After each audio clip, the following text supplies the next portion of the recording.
अस्सलाम वालेकुम everyone, you are watching my YouTube channel and this is Amna Khatana. और आज जो अभी तक की अहम खबरें वो मैं आपके साथ शेयर करने जा रही हूँ, क्योंकि पिछले 2 दिन जो सारी हैपनिंग्स हुई वो तो आपके सामने ही है।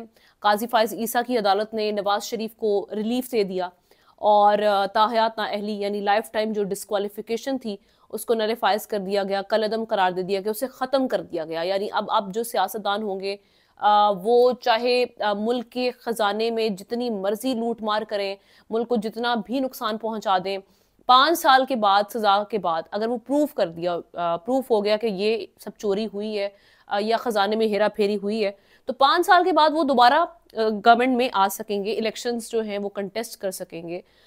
ये एक आपके सामने जो मौजूद है, जिस तरह से हम बात भी कर रहे थे कि काजी फाइज ईसा से इन्होंने बहुत ज्यादा उम्मीदें लगाई हुई थी और वो बिल्कुल उनकी उम्मीदों पर पूरा उतर के दिखा रहे हैं।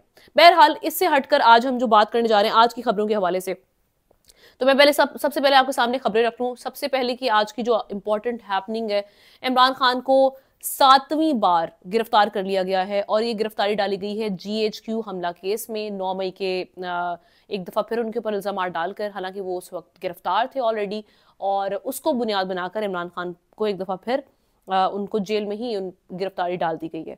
एक तो ये खबर सामने आई है। दूसरा, इमरान खान और बुशरा बीबी तोशा खाना केस में उन पर फर्दे जुर्म आयद कर दी गई है आज के दिन में, आज की डेट में। ये एक खबर सामने आई है, क्योंकि खबरें सारी जो हैं वो PTI के हवाले से हैं। इस वक्त मुल्क में जो सारी सिचुएशन बनी हुई है, सबसे मकबूल तरीन जमात है, तो उसी को लेकर ही चूंकि उसको कॉर्नर करना है, ये एक प्लान हो चुका हुआ है और हर हाल में उनको इलेक्शंस में नहीं अपेयर होने दिया जाएगा। इसलिए तमाम जो प्लानिंग्स हैं, तमाम जो खबरें हैं वो उनके गिर्द रिवॉल्व कर रही हैं। तीसरी चीज जो मैं आपको बताऊं इससे रिलेटेड, वो जनाब बल्ले का निशान, जो कि बहुत इंपॉर्टेंट है। और बल्ले के निशान के हवाले से पेशावर हाई कोर्ट में आज समाअत जारी है और अब देखना ही है कि उसमें क्या रिजल्ट सामने आता है। पेशावर हाई कोर्ट के अलावा कल बुध का दिन है, तो कल भी सुप्रीम कोर्ट में बल्ले के निशान को लेकर जो फैसला चैलेंज किया गया है, जो उनसे ले लिया गया है, यानी बैट जिसे एज अ सिंबल वो ले लिया गया है। पेशावर हाई कोर्ट ने जो इलेक्शन कमीशन का फैसला था उसको बहाल कर दिया था। वो उसको चैलेंज किया था सुप्रीम कोर्ट में भी। अब सुप्रीम कोर्ट में कल इस केस की समाअत होने जा रही है। कल बुध का रोज है और मजे की बात यह है कि PTI के जितने भी केसेस हैं वो काजी फाइज ईसा साहब को दिए गए हैं कि आप नहीं देखने, क्योंकि काजी फाइज ईसा साहब जिस तरह से एक पार्टी बनकर सामने आए हैं, मुस्लिम लीग नून को हर हाल में उन्होंने फैसिलिटेट करके गवर्नमेंट में लेके आना है, मियां नवाज शरीफ के सर पर ताज सजाना, काजी साहब ने इस चीज के लिए जो कमान है वो संभाली हुई है। डेफिनेटली यहाँ से आप प्रिडिक्ट कर सकते हैं कि जो बल्ले का निशान है वो PTI को नहीं मिलेगा अगर सुप्रीम कोर्ट से जाते हैं। मेरा तो इस पे एनालिसिस ये है। ये कल इसमें समाअत होने जा रही है और 3 रुकनी बेंच होगा। काजी फाइज ईसा सरबराही करेंगे, हेड करेंगे उस बेंच को। जस्टिस मुसरत हिलाली भी इस बेंच का हिस्सा होंगी और मेरे ख्याल में if I am not wrong तो जस्टिस मजहर अली साथ में इस बेंच में होंगे। कल ये समाअत होने जा रही है। और आज की जो 3 खबरें, ये तो इमरान खान साहब से रिलेटेड थी। अब उनकी पार्टी से रिलेटेड एक तो उमर डार के हवाले से बहुत सारी खबरें थी कि उनको जिस तरह से इलीगली एब्डक्ट कर लिया गया, उनको अगवा कर लिया गया, उनको इलीगली अरेस्ट करने की कोशिश की गई, लेकिन उसके बाद समझ नहीं आ रही थी वो कहाँ पर है। उनकी वालिदा इस बारे में बात करती थी, उनकी बेटी इस बारे में बात करती थी। फाइनली लाहौर हाई कोर्ट ने उनको बाजियाब करवा दिया है और उनको प्रोड्यूस करने का कहा गया बिफोर कोर्ट। तो यही हुआ। फिर उसके बाद जो पंजाब पुलिस थी उसने ये एडमिट किया before court, Lahore high court के सामने, जस्टिस बाकर नजफी के सामने, उनकी अदालत के सामने, कि हमारे पास ही हैं उमर डार और हमने उनको अरेस्ट किया था। अब उनको सियालकोट पुलिस के हवाले कर दिया जाएगा। उमर डार जो हैं, जो एक उनके बारे में तशवीश थी कि इनको भी जिस तरह से प्रीवियस हमने देखा है केसेस सामने आए हैं, लोगों को अबडक्ट किया जा रहा था, पता नहीं था कहाँ पे रखा जा रहा है। आप सबको पता है कि वो जो एक नामालूम अफराद आते हैं और वो गिरफ्तार करते हैं और फिर पता नहीं कहाँ ले जाते हैं।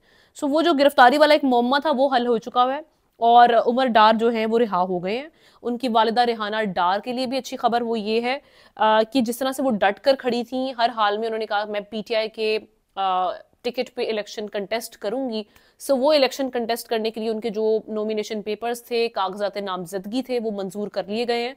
अब 8 फरवरी को वो इलेक्शंस लड़ने जा रही हैं।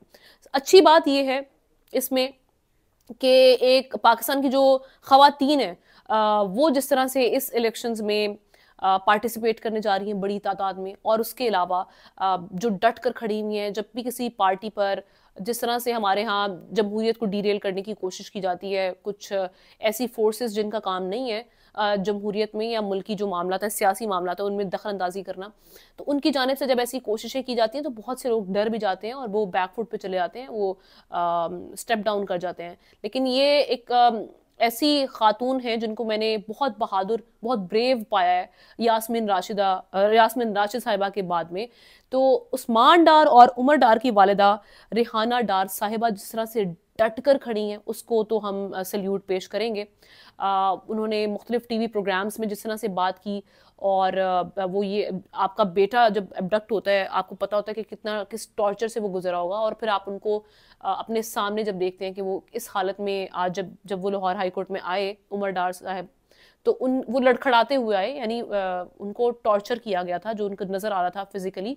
सो एक ऐसे सिचुएशन में माएँ जो कि छोटे दिल की होती हैं, उनका अपने बच्चों के लिए बड़ा नाजुक दिल होता है, और ख़वातीन वैसे भी थोड़ी सेंसिटिव होती हैं, लेकिन वो डट कर खड़ी रही, और उन्होंने उसके बाद भी कहा कि मैं इस पीटीआई के टिकट से ही इलेक्शन कंटेस्ट करूंगी हर हाल में 8 फरवरी को। सो मैं स्टेप डाउन नहीं करने वाली। तो ये एक बड़ी अच्छी बात सामने आई है। अच्छा, एक और चीज़ बहुत मज़े की है, वो मैं शेयर कर लूँ। 8वीं बार जनाब द इकोनॉमिस्ट ने इमरान खान का जो आर्टिकल है, मजमून है, उसको पोस्ट कर दिया है अब तक एक्स पर, ट्विटर पर। सो जो हमारी निगरान कैबिनेट थी मुर्तज़ा सोलंकी साहब, जो कह रहे थे कि मैंने लिखना है, उनसे जवाब तलब करना है कि आपने क्यों पोस्ट किया और किस तरह से आपने पोस्ट कर लिया एक कैदी का आर्टिकल, उनको बार बार जवाब दे रहा है दी इकोनॉमिस्ट। और उसमें इंटरेस्टिंग एक फैक्ट ये भी है कि ना सिर्फ इसको 8वीं बार पोस्ट किया गया उनके वेबसाइट पर, साथ ही साथ ट्विटर पर शेयर किया गया, बल्कि इसको मुख्तलिफ ज़ुबानों में शाया करने का भी प्लान कर लिया गया, ताकि जो इस आर्टिकल को हर ज़ुबान में पढ़ा जा सके, जो जहाँ पर अंग्रेज़ी ज़ुबान नहीं समझी जाती, नहीं पढ़ी जाती, वहाँ पर भी इसको पढ़ा जाए। सो ये भी एक बहुत ही इंटरेस्टिंग फैक्ट हमारे सामने आया है। अच्छा, इसके अलावा जनाब मज़े की बात ये है, हमारी एक बड़ी नाम नहाद एंकर हैं जिनको हर जलसे में पीटीआई की 2-4 कुर्सियों के अलावा कुछ नहीं नजर आता। उनको जब भी कोई जलसा हुआ करता था पाकिस्तान तहरीक इंसाफ का, अब तो जाहिर है पाकिस्तान तहरीक इंसाफ की सारी क़यादत ही जेलों में है या रूपोश है, तो जलसे उस तरह से हो नहीं पा रहे उनकी। खैर, उनको इतनी बिल्कुल ठीक है पीटीआई इस बारे में भी कि उनको इलेक्शन की वो कैंपेन करने की ज़रूरत नहीं है, इलेक्शन मुहिम चलाने की ज़रूरत नहीं है, क्योंकि अवाम बहुत बड़ी तादाद में पीटीआई के साथ है। और I am sure about it, I have a believe कि अगर पीटीआई इलेक्शंस कंटेस्ट करने में कामयाब हो जाती है, अगर वो इलेक्शन लड़ने में कामयाब हो जाती है, अगर पीटीआई को ये इलेक्शन लड़ने दिया जाता है और इसको पूरे तरीके से साफ और शफाफ इलेक्शन हो, तो इमरान खान को गवर्नमेंट में आने से कोई पावर नहीं रोक सकती। इस वक्त दुनियावी कोई पावर इमरान खान को नहीं रोक सकती। So this is it. और मैं आपको ये बताने जा रही थी जनाब कि हाँ, हमारी एक नाम नहाद एंकर साहिबा जो कि हर बार जब भी जलसा हुआ करता था तो वो कुर्सियां गिनने बैठ जाती थी, हर चीज पे वो कहती थी खत्म शुद्ध, पता नहीं क्या क्या बातें। तो वो उन्होंने एक उनका जो सर्वे उन्होंने किया है इलेक्शंस को लेके कि किस पार्टी को आवाम सपोर्ट करने जा रही है, तो वो सर्वे आने से पहले ही बढ़ गया है। वो जो शेर अफजल मरवत साहब की एक टर्मिनोलॉजी बहुत हिट हुई हुई है, प्रोग्राम तो बढ़ गया, तो उसी तरह उनका सर्वे बढ़ गया, इस तरह से बढ़ गया है कि भाई, अच्छा ये मैं नहीं कह रही, अदील राजा साहब जो हमारे ARY के कोलीग भी हैं, अरशद शरीफ शहीद साहब उनके प्रोग्राम को देखते थे, उनकी टीम का हिस्सा थे। तो अदील राजा साहब ने ये लिखा है कि सर्वे तो बढ़ गया। उन्होंने वो वीडियो शेयर की है जो उनकी लीक हो चुकी है। गरीदा फारूकी साहिबा की मैं बात कर रही हूँ। गरीदा फारूकी ने क्या किया? गरीदा फारूकी ने जनाब NA 122 ये हल्का है, वहां जाके उन्होंने चंद लोग जो लीगी काउंसलर्स थे उनको इकट्ठा किया और उन्हें बोला कि भाई हम एक सर्वे करने जा रहे हैं, और वो प्लान कर रही है पहले सर्वे से पहले, वो जो उन्होंने रिकॉर्डिंग करवानी थी अपने प्रोग्राम की, तो वो उसमें पहले से प्लान कर रही है।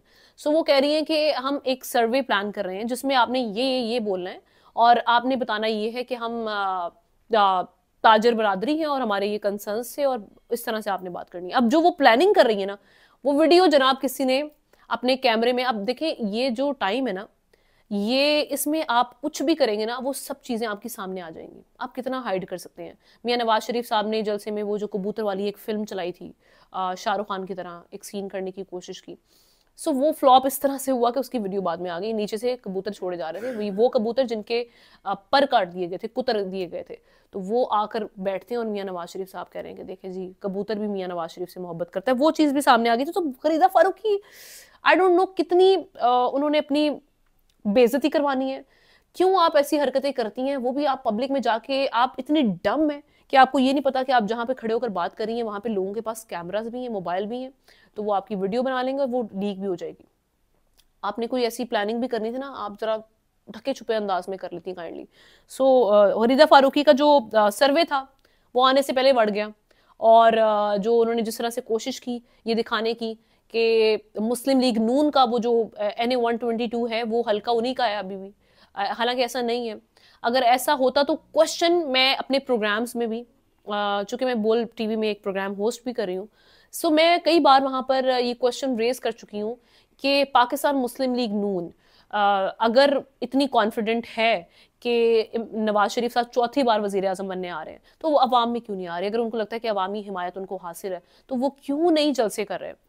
तो आज ये क्वेश्चन बल्कि साद रसूल साहब ने भी अपनी ट्वीट की सूरत में उठाया, तो मैं वही सोच रही थी कि ये हम लोग सभी ये बात कर रहे हैं। उन्होंने भी ये बात की कि वोट को इज्जत दो वाले जलसे क्यों नहीं कर रहे कैंपेन के लिए? बहुत कम डेज रह गए हैं इलेक्शंस में, और पाकिस्तान मुस्लिम लीग नून बहुत पीछे है जलसों में। इनसे ज्यादा तो पाकिस्तान पीपल्स पार्टी के जलसे इस वक्त में हो रहे हैं। तो किस चीज का डर है? डर इसी चीज का है कि आपकी बेइज्जती बहुत हुई है। जब आपने आगे स्टार्ट में जलसे किए तो वहां से आपको समझ में आ गई कि इस वक्त जो पाकिस्तान की अवाम है उसका मूड बहुत डिफरेंट है। जो मियां नवाज शरीफ साहब छोड़ कर गए थे ना जिस टाइम पर, खैर तब भी चीज़ें काफ़ी बदल गई हुई थी, इमरान खान साहब की गवर्नमेंट थी, लेकिन उसके बाद से अब तक बहुत ज़्यादा डिफरेंस आ चुका हुआ है।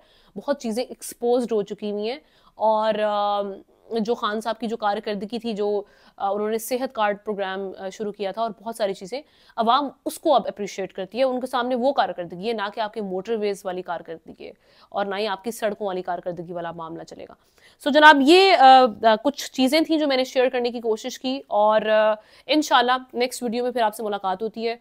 कुछ क्या डेवलपमेंट होगी, पेशावर हाई कोर्ट से PTI को रिलीफ मिलेगा या नहीं होगा, इस पर भी मेरी नेक्स्ट वीडियो पे हम बात करेंगे इंशाल्लाह। और अब कल देखना ये है कि कल काजी फायज ईसा की जो अदालत है, जो कि बड़ी एक्सपोज्ड हो चुकी है टू सम एक्सटेंट, काफ़ी हद तक हम देख रहे हैं जो लाइव कवरेज है वो उन्होंने अपने लिए एक कबर खोद दी हुई है, क्योंकि जाहिर सी बात है आप खुद ही अपने आप को एक्सपोज कर रहे हैं जब आप सामने वाले वकील को, PTI के वकील को सुनने का मौका ही नहीं दे रहे।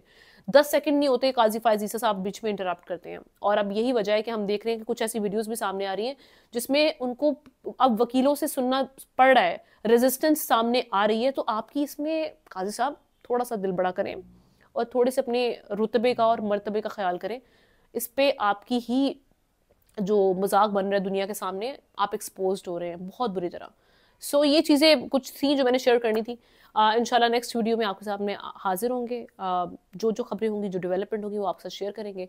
मेरे चैनल को सब्सक्राइब करना नहीं भूलना आपने। इस वीडियो को लाइक करें अगर आपको ये वीडियो पसंद आई है, and share it with your friends. Thank you so much.